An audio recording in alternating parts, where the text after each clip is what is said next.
Bismillahirrahmanirrahim. Assalamualaikum warahmatullahi wabarakatuh. Selamat datang kembali di Dosen Organisasi, channel yang membahas tentang International Style dan Event Sistematik serta mata kuliah hukum. Pada video kali ini akan kita bahas tentang pengantar ilmu hukum yang di dalamnya mencakup tentang definisi, unsur ciri, dan 5 fungsi.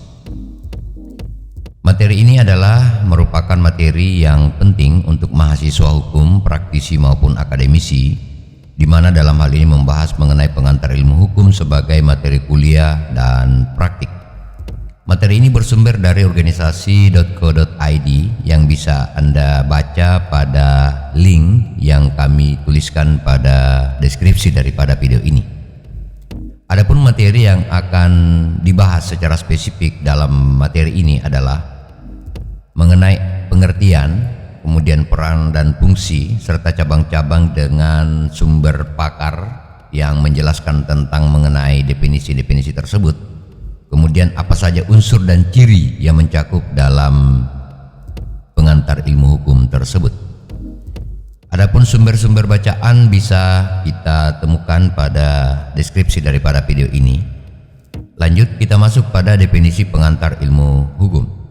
Pada hakikatnya, orang yang kuliah pada jurusan hukum merupakan sebuah pilihan yang sangat menarik, sebab ilmu tersebut merupakan banyak koneksi yang berhubungan dengan subjek dan objek hukum.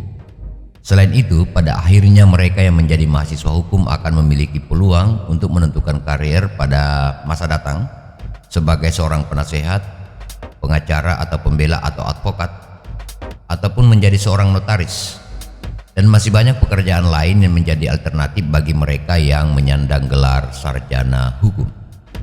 Tidak harus menghafal semua pasal-pasal, namun lebih dari itu adalah kemampuan menganalisa, dan jangan pernah menekuni perkuliahan sekedar ikut tren, atau lebih parah lagi jika ikut kuliah hukum karena tetangga Anda juga memiliki jurusan ini atau itu, merupakan sebuah kekeliruan. Atau bisa jadi juga Anda masuk kuliah hukum oleh karena pacar Anda, kekasih Anda. Itu masuk di hukum. Sebaiknya Anda mengeliminasi daripada niat tersebut. Kenapa? Karena masuk kuliah hukum adalah bukan merupakan sebuah kegiatan coba-coba. Baik, untuk Anda yang telah menentukan sikap untuk menjadi mahasiswa di hukum, kita perlu mendapatkan penjelasan menarik mengenai pengertian dari pengantar ilmu hukum, maka harus menguraikan ketiga kata tersebut dalam bagian-bagian yang sangat penting. Untuk lebih memudahkan Anda, maka saya akan menyebutkan 3 bagian, yakni pengantar, ilmu, dan hukum. Arti kata pengantar dalam ilmu hukum. Sangat mudah untuk memahami definisi ini, sebab hampir setiap waktu kita bersentuhan dengan kata tersebut. Seperti kalimat berikut ini. Aku mengantar Anda ke sekolah, bermaksud membawa aku ke sekolah, dan yang bertindak sebagai subjek atau pengantar adalah aku. Contoh lain, pada kegiatan tersebut kepala sekolah memberikan kata pengantar pada materi peserta pelatihan. Maknanya adalah kepala sekolah menjadi pengarah atau yang mengantarkan peserta sesuai dengan tujuan pelatihan. Sehingga untuk mempermudah pengertian ini, maka pengantar adalah sesuatu yang menjadi pengarah atau mengarahkan untuk sampai ke tujuan yang sesungguhnya. Contoh lainnya adalah Firman mengantar anaknya ke sekolah. Berarti Firman sekedar membawa anaknya ke sekolah dengan tujuan untuk belajar di sekolah. Sampai di sini pasti kita sudah mengerti tentang pengertian pengantar. Pengantar itu adalah sesuatu sebelum intinya, kira-kira begitu. Sehingga mata kuliah pengantar ilmu hukum ini adalah akan memberikan batasan kepada Anda untuk sampai kepada ilmu hukum yang sesungguhnya. Sekali lagi, materi ini membahas tentang pengertian pengantar ilmu hukum. Selanjutnya kita masuk pada definisi atau pengertian ilmu dari pengantar hukum. Untuk membahas mendalam mengenai ilmu, maka sebaiknya membedakan antara pengetahuan, ilmu, dan filsafat. Jangan alergi kalau saya menyebut kata filsafat, sebab apapun yang ada di sekitar kita hari ini, mouse, android, kopi, gula, tembok, kaca hingga celana yang kita pergunakan adalah hasil karya filsafat. Tentu ini kajian lain dalam perkembangannya. Kembali ke definisi ilmu, untuk membedakannya antara pengetahuan, ilmu, dan filsafat, maka secara simpel adalah pengetahuan mengandalkan panca indera. Mengulangi pelajaran kita waktu SMA, SMP, maupun SD, panca indera adalah mata, telinga, hidung, pengecapan, dan perasa. Saya bisa mengenal bahwa yang terbit pada malam hari dengan cahaya terang adalah bulan, sementara yang bentuknya kecil bercahaya berkedip dan jumlahnya banyak adalah bintang. Bahwa yang turun waktu hujan bentuknya kecil bernama air dan bersuara embek itu pasti kambing. Hal-hal tersebut merupakan pengetahuan yang bisa kita dapatkan kemanapun kita melangkah, dan secara turun-temurun akan mendapatkan penjelasan dari orang tua ataupun orang di sekitar kita. Berbeda dengan ilmu. Ilmu dalam arti lain adalah ilmun, penggunaan bahasa Arab, maupun scientia atau scio atau scire dalam bahasa Latin. Jika pengetahuan hanya sekedar pemahaman secara indrawi, maka ilmu lebih mendalam lagi dalam kajiannya, yakni suatu proses menjawab pertanyaan why pada setiap fenomena. Why tentu kita tahu bahwa why itu adalah kenapa. Pertanyaan kenapa harus dijawab dengan sebuah alasan yang logis, sebuah alasan yang masuk akal, sebuah alasan yang otentik, sebuah alasan yang objektif. Pengetahuan tentang bulan pada malam hari maka akan memunculkan pertanyaan kenapa bulan munculnya pada malam hari, atau kenapa bulan tidak panas dalam pancarannya. Tentunya untuk menjawab pertanyaan why tersebut membutuhkan pembuktian kebenaran yang kita kaitkan dengan logika kebenaran. Dengan demikian, ilmu merupakan kebenaran sebagai hasil dari proses bernalar sebagai logika, dan kebenarannya telah terbukti secara filosofis. Selanjutnya kita masuk tentang definisi ilmu dari berbagai pakar. Untuk memberikan pemahaman kita dalam materi kuliah ini tentang definisi ilmu, maka kita akan menarik beberapa pengertian yang dijelaskan oleh beberapa pakar. Santoso dan Yahyanto, pengertian ilmu adalah semua pengetahuan yang tidak terbatas, baik yang bisa dibuktikan secara faktual maupun tidak bisa dibuktikan, yang sudah ada atau yang belum ada, yang sudah terjadi maupun belum terjadi, yang logis maupun yang tidak logis. Dikutip dari buku Santoso dan Yahyanto, terbitan tahun 2016 pada halaman 18.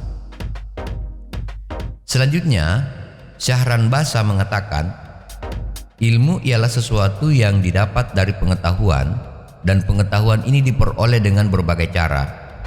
Tidak semua pengetahuan itu merupakan ilmu, sebab setiap pengetahuan itu baru dinamakan ilmu kalau ia memenuhi syarat-syaratnya. Astawa dan Na'a tahun 2009 halaman 19. Jika dilihat dari ruang lingkupnya, ilmu dapat dibedakan menjadi ilmu murni dan ilmu terapan. Ilmu murni adalah untuk pengembangan ilmu itu sendiri, sedangkan ilmu terapan adalah yang mengambil manfaat dari ilmu murni, menurut Sukanto dan Mamuji halaman 2. Sementara menurut Izam Pautanu, ilmu memiliki dua pendekatan terhadap kenyataan atau fakta atau realitas, baik agreed reality maupun melalui penalaran rasional. Menemukan kenyataan sebab aktivitas berpikir merupakan proses pemindahan fakta melalui panca indera ke otak. Kebenaran dibagi menjadi tiga, yaitu kebenaran epistemologikal, yaitu kebenaran yang dengan hubungannya dengan pengetahuan manusia. Kemudian kebenaran ontologikal, yaitu kebenaran sebagai sifat dasar melekat kepada segala sesuatu yang ada maupun diadakan. Kemudian kebenaran simantikal, yaitu kebenaran yang terdapat serta melekat dalam tutur kata dan bahasa. Definisi hukum dari pengantar ilmu. Jadi dari tiga kata yang dijelaskan, ada pengertian pengantar, ada pengertian ilmu, ada pengertian hukum itu sendiri. Pada saat ini kita akan membahas tentang definisi hukum dari pengantar ilmu. Jika Anda berjalan sendiri masuk ke hutan, ketika itu tidak ada manusia lain, Anda sendiri, maka Anda tidak membutuhkan hukum. Sebab semua mangga dalam hutan adalah milik Anda. Sungai dengan keindahan airnya maupun ikannya itu milik Anda. Tidak ada yang bisa membatasi Anda. Akan tetapi, ketika ada orang lain entah turun dari mana, lalu masuk ke dalam hutan tersebut, maka orang baru tersebut akan memenuhi kebutuhan haknya, terutama hak untuk hidup, sebagaimana ini merupakan hak yang paling dasar yang biasa kita sebut dengan hak asasi manusia, yang dalam bahasa Inggrisnya disebut dengan human right. Maka semenjak itu, Anda sebagai orang pertama akan berdiskusi dengan orang kedua mengenai batasan-batasan pohon mangga, syarat mengambil dan pembagiannya. Sejak Anda bersepakat berdua mengenai batasan tersebut, maka semenjak itulah ada hukum yang berlaku pada keduanya. Pertanyaannya, bagaimana jika yang datang atau orang baru tersebut adalah gadis cantik? Saya sangat paham pertanyaan Anda. Anda membayangkan bahwa yang datang tersebut adalah gadis cantik, Anda bebas untuk melakukan sesuatu, kan? Tentunya dia akan menjadi yang tercantik, sebab siapapun yang datang sendiri akan menjadi tercantik karena tidak ada perbandingan. Kenapa sampai ke sini bahasannya? Lanjut. Untuk memperkaya pengetahuan kita mengenai pengertian hukum, maka berikut ini definisi hukum dari beberapa ahli. Pengertian ilmu hukum dari berbagai pakar. Hukum adalah sesuatu yang abstrak, tidak nyata, dan luasannya tanpa batas. Baik, dengan demikian, setelah kita membahas daripada 3 bagian ini, maka kita mengambil sebuah kesimpulan. Pengantar ilmu hukum, pengantar ilmu dan hukum adalah merupakan sesuatu yang menjadi bahasan penting bagi seorang untuk mengetahui tentang bagaimana sebenarnya keadilan itu sendiri. Pengantar ilmu hukum ini adalah merupakan materi yang akan memberikan kita pemahaman tentang bagaimana luasan dan batasan ilmu hukum itu sendiri.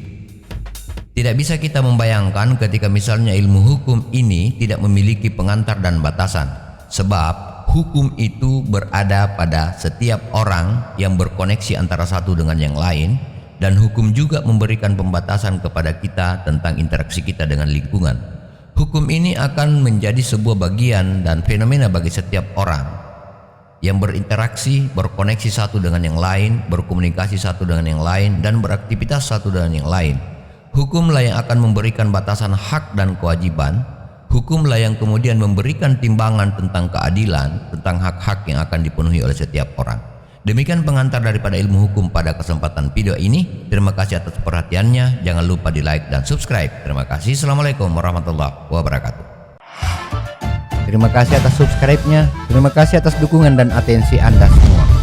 Jangan lupa untuk memberikan saran dan kritik untuk perbaikan video-video kami ke depan. Wassalamualaikum warahmatullahi wabarakatuh.